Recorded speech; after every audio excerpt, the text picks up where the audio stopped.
الله معكم أحبائي. آخر تطورات الحرب بين روسيا وأوكرانيا حتى مساء 9 من يونيو. يواصل الجيش الروسي عمليات التقدم في جبهات كوستانتينيفكا وكذلك في جبهات خاركيف، تحديدا في اتجاه كوبيانسك. العمليات مستمرة والضغط كبير، فما الذي حصل؟ تابعوا التفاصيل حتى النهاية كي لا تفوتوا أي معلومة. وسنبدأ مباشرة من مدينة كوستانتينيفكا، حيث يتحرك الجيش الروسي بقوة في هذه المدينة في القسم الشرقي ومحيطها الغربي. على طول القسم الشرقي سيطر الجيش الروسي على كامل هذه المساحة أمامكم هنا باللون الزهري. كما تلاحظون هذه المساحة تتضمن، إن أمكن القول، بداية تقدم بعمق 1.15 كيلومتر بامتداد كيلومتر وربع. هذه المناطق هنا سكنية في هذا الاتجاه. أما في المنطقة الموجودة هنا فهي منطقة غابات مع مساحات مفتوحة في المحيط. العمليات من الجهة الشرقية مستمرة وسط عمليات من الجهة الموجودة هنا، حيث يواصل الجيش الروسي محاولة الضغط، إغلاق المنطقة في هذا الاتجاه، أي الوصول إلى النهر الذي يقسم المدينة. وكما تلاحظون المحاولات أيضا مستمرة في هذه المنطقة انطلاقا منها الذي سيطر عليها الجيش الروسي كما نشرت في الفيديوهات السابقة. نحن اليوم أمام محاولات مكثفة، وفي ظل كل هذا الجيش الروسي لا يزال يضغط بشكل أكبر على هذه المنطقة، حيث ينتشر الجيش الأوكراني ويضيق الخناق عليه أكثر فأكثر في هذه المساحة. تحاول القوات الروسية إحكام الطوق بشكل كامل. البعض يسأل حول نسبة السيطرة الروسية على مدينة كوستانتينيفكا. كان هناك تقدم بنحو 3%، حيث وصلت نسبة السيطرة إلى 50.85%. البعض يخلط أحيانا بين نسبة السيطرة الروسية مع المناطق الرمادية.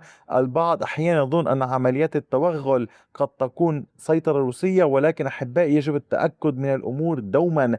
وبالتالي البعض كان قد كتب نسب هي غير دقيقة للأسف.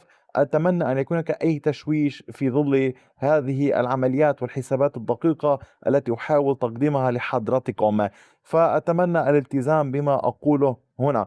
أما فيما يتعلق بالعمليات في الجهة الغربية، كانت القوات الروسية قد تقدمت في هذه المساحة الموجودة هنا باللون الزهري.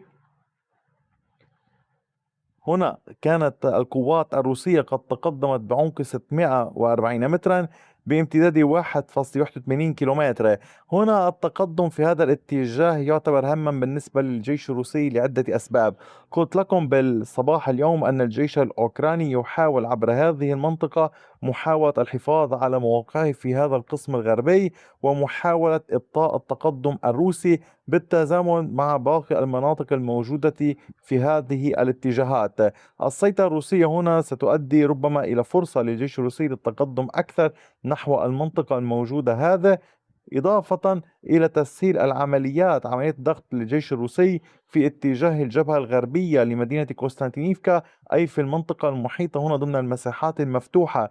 لذلك قلت تقدم لأي من الطرفين يشكل فرصة نحو عمليات إضافية، وهذا ما يجب مراقبته. أعود وأقول لكم نحن نتحدث عن معركة في هذه المدينة، معركة ليست سهلة. علينا الانتظار إلى أين ستؤول الأمور. لذلك أشدد دوما على ضرورة الانضمام للقناة، متابعة الفيديوهات، وحاولوا دوما تفقد القناة لمتابعة هذه الفيديوهات. إلى الشمال أكثر كانت الوحدات الروسية قد تمكنت من إحراز تقدم إضافي في هذه المنطقة. هذه المنطقة ضمن مقاطعة خاركيف باتجاه بوروفا. بعد السيطرة الروسية على هذه المنطقة صباح اليوم، استكمل الجيش الروسي تحركاته باتجاه بوزلافكا وسيطر على كامل هذه المنطقة باللون الزهري.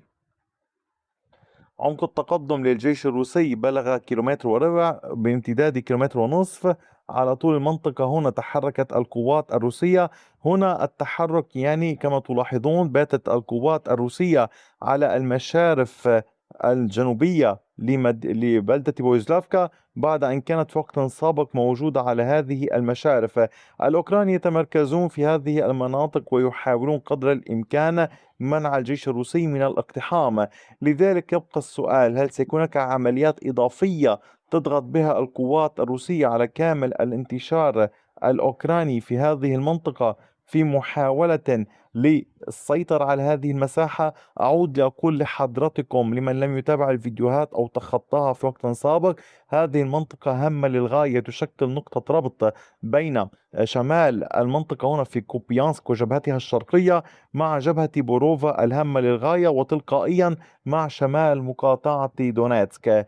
على صعيد العمليات في المناطق المحيطة لا تزال المواجهات مستمرة باتجاه نوفو أوسينوفي. هنا بدنا نتحدث أقرب إلى جبهة كوبيانسك، وهنا بالوصول إلى جبهة كوبيانسك الشرقية الوحدات الروسية تقدمت في منطقتين.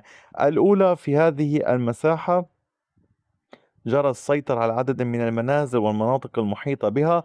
التقدم ضمن هذه المنطقة بعمق 400 متر وبعرض 600 متر. سيطرت القوات الروسية في هذا الاتجاه، وتستكمل العمليات انطلاقا من السيطرة هنا التي كانت قد حصلت بالأمس مع مناطق السيطرة تحاول التقدم بها في هذا الاتجاه. أيضا ربط المناطق ببعضها البعض يعد أمرا هاما بالنسبة للوحدات الروسية. منطقة الغابات مع المنطقة السكنية كما تشاهدون، هذا الأمر يفيدهم في التحركات التي ينفذونها باتجاه كوبيانسك فيزلوفي وبودولي. هنا في كوبيانسك فيزلوفي جرى السيطرة على منطقة الأحراش والغابات المحيطة بها. سيطر الروس على كامل هذه المساحة أمامكم. عمق التقدم للجيش الروسي بلغ 860 مترا بامتداد 270 مترا على كامل المنطقة. هنا تحركت الوحدات الروسية. إذا كما تلاحظون أحبائي هذه التحركات يعني هي كما قلت لكم باتجاه بودولي، باتجاه كوبيانسك فيزلوفي، وأيضا باتجاه المنطقة هنا ككل، حيث التحركات باتجاه كوبيانسك فيزلوفي مستمرة من هذا الاتجاه الشرقي. تحاول القوات الروسية السيطرة على هذه المنطقة التي ينتشر بها الجيش الأوكراني، ويحاولون التقدم أيضا أكثر نحو هذا القسم من هذه البلدة الكبيرة. يعني كما تلاحظون وضعت لكم كوبيانسك فيزلوفي بالقول حدود البرتقالية. هذه هي تلاحظون امتدادها وأهميتها، هي تحمي الجزء الجنوبي من مدينة كوبيانسك. وطبعا العمليات لا تزال مستمرة داخل كوبيانسك من قبل الوحدات الروسية والوحدات الأوكرانية على حد سواء. أما فيما يتعلق أحبائي بالعمليات اللي تجري في اتجاه سومي، فالعمليات مستمرة في هذا القسم من المنطقة ولكن دون أي تغييرات في خريطة السيطرة. ماذا عن باقي المناطق والأقسام؟ باتجاه بوكروفاسك وسع الجيش الروسي سيطرته مجددا في هذه المساحة شمال نوفو إلكسندريفكا نحو شيفشينكو. تلاحظون السيطرة الروسية هنا باللون الزهري. عمق التقدم للوحدات الروسية كان 1.33 كيلومتر وبعرض نحو الكيلومتر. القوات الروسية إن أظهرت لكم التحصينات تلاحظون أنها تحاول الاقتراب أكثر فأكثر من هذا الاتجاه نحو شيفشينكو وعلى طول المنطقة هنا. من هذه المنطقة التحصينات كثيرة كما تشاهدون، أيضا يعني هي خنادق مضادة للدبابات. إضافة لذلك تستمر المواجهات والعمليات في اتجاه رودينسكي. حاليا يعني الأوكران يحاولون تنفيذ اختراقات أكثر والروس يحاولون التصدي. أيضا أحبائي هذا كان كل شيء حتى الساعة. أي جديد سوفيكم به لاحقا. شكرا لكم دوما على كامل وقتكم الثمين، وإلى اللقاء بفيديو